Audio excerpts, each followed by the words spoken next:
Welcome back to Real Takes, where we are all movie love all the time. I'm Ann Stott, and tonight we are starting the way we always do, which is by highlighting an organization or cause that I feel is important and I want people to support.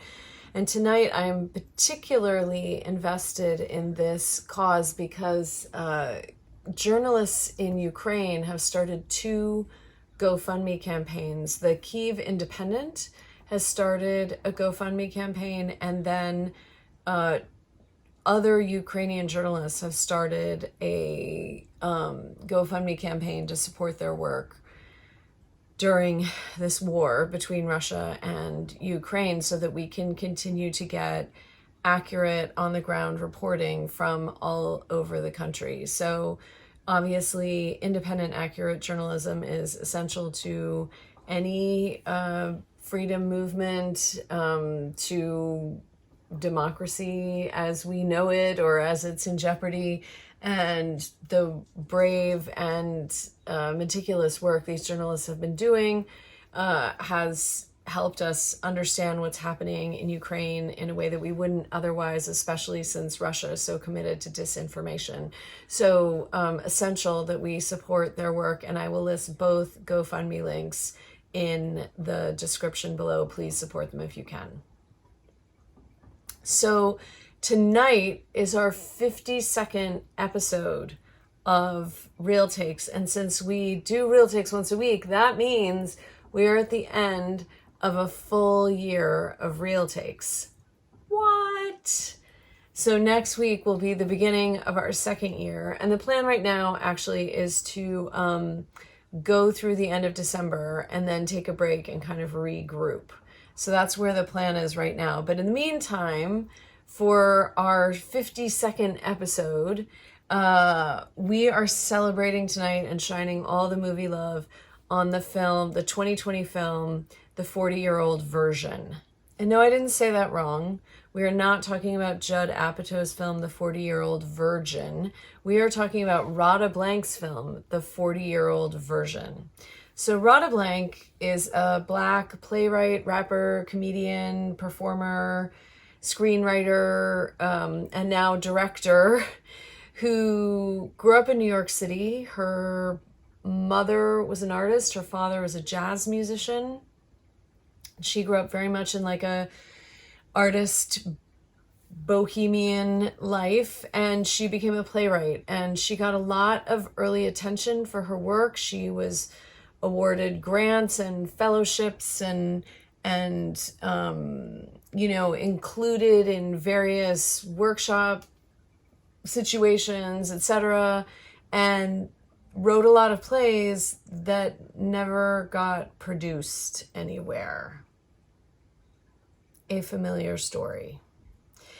So she was doing some screenwriting in Hollywood and then got fired from a job in Hollywood and decided to be the writer, director, and star of a web series about herself. And she was like, well, if I'm the writer, director, and star, I can't get fired.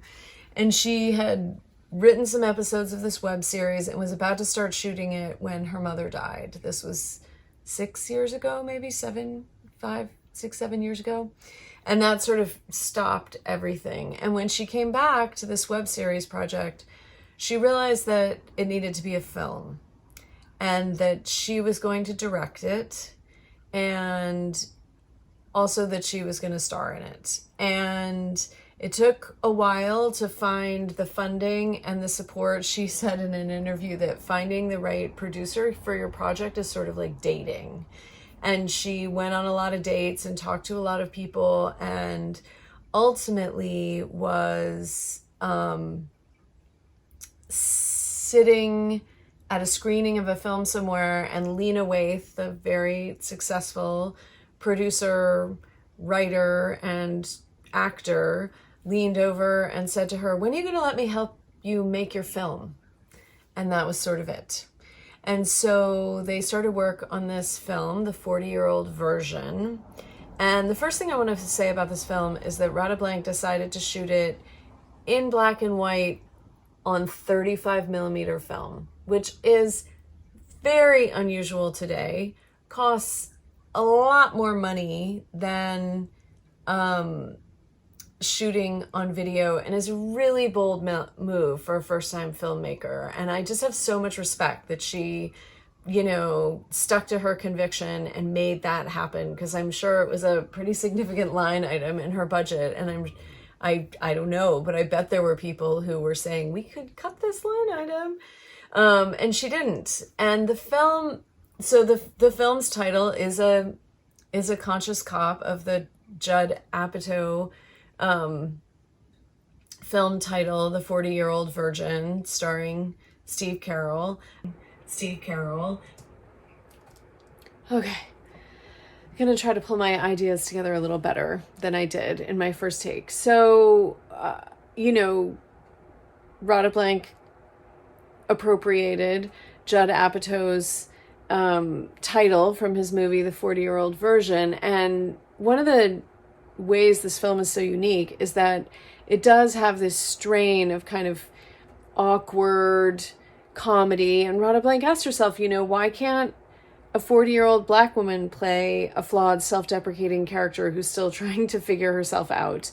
And she brings that energy to this black and white film that is an homage to, you know, filmmakers over the decades, and a more sort of contemplative, inward-looking style. So to bring those two elements together is really unique, and part of what makes the film so exciting.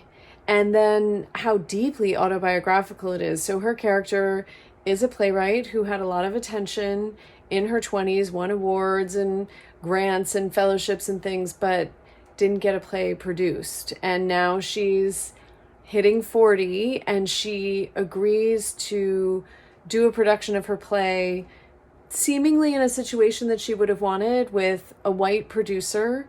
And the film becomes about selling out and, you know, how to navigate being true to your vision in the commercial world of art as a Black woman wanting to tell her own stories.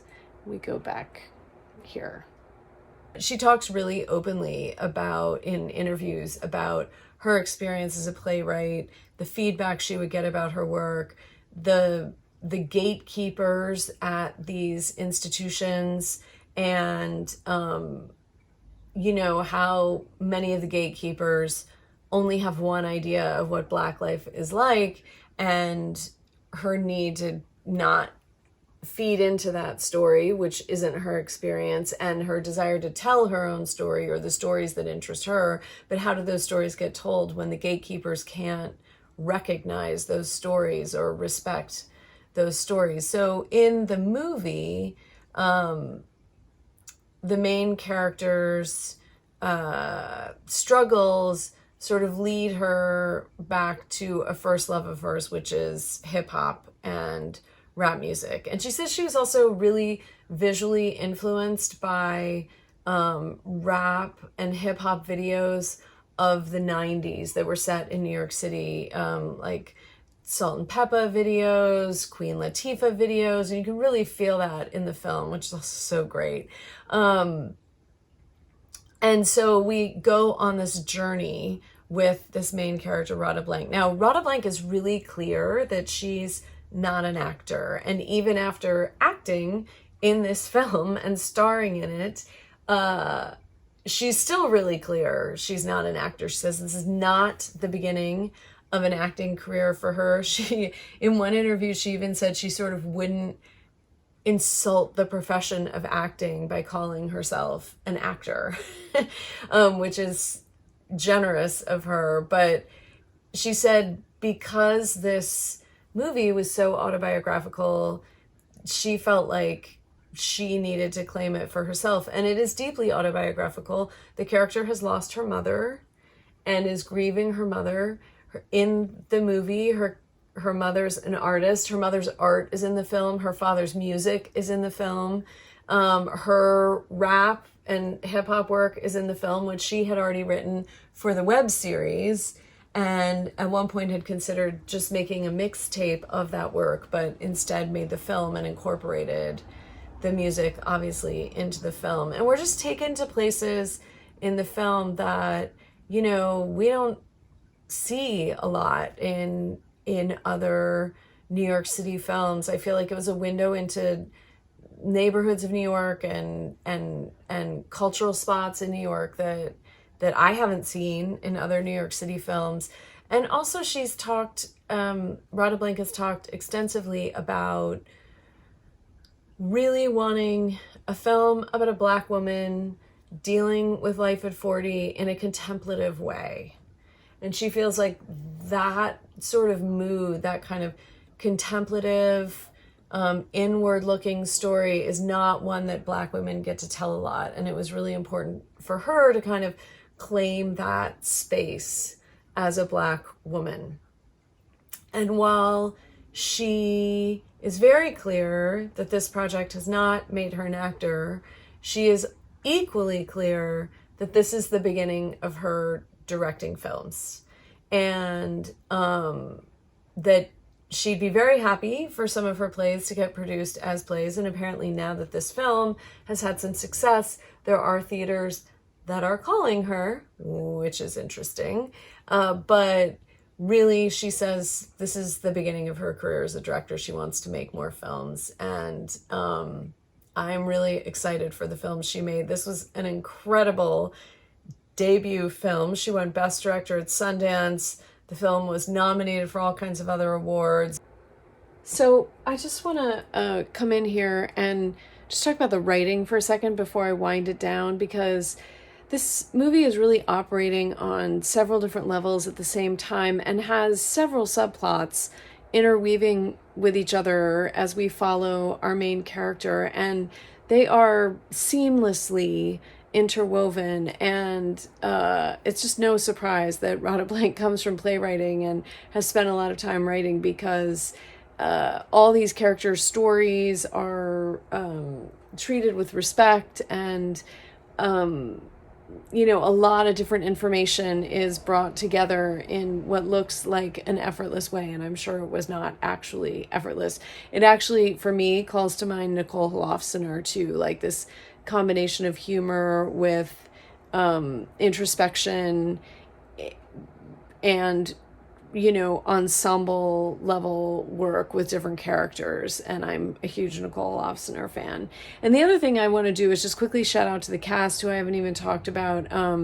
You know, first appearance for Oswin Benjamin as the beat maker that Radha connects with in the movie, and Peter Kim playing our main character's best friend and agent. And then Reed Birney, who plays our offensive theater producer, with great aplomb and what seems to me like a lot of fun. I'm assuming there was a lot of fun behind that. I don't know for sure, but it feels that way. And Reed Birney then appeared last year in Mass and gave a gorgeous performance. So anyway, lots of great acting, tons of heart in this film. And now I will go back to winding it down. The 40-year-old version is a great debut film. It's a great New York City film. It's a great film, artist creator film, about the creative struggle, and in particular the creative struggle as it relates to, you know, creativity and commerce. So just a deep, beautiful story on many levels that I loved and that I hope you will love if you haven't seen it. If you have seen it, please let me know in the comments below what you think of it, and like this video and subscribe to it so you'll see more of them in the next year of Real Takes, and I will see you next Wednesday. Thanks for watching Real Takes. Hit the subscribe button below so the algorithms will tell you when new episodes are out. And if you want to support Real Takes, please visit my Patreon page, where you can join at any tier from $2 to $100 per thing I make. The $15 tier is specifically about supporting Real Takes, and you'll get behind the scenes information and be thanked in future videos. See you next Wednesday.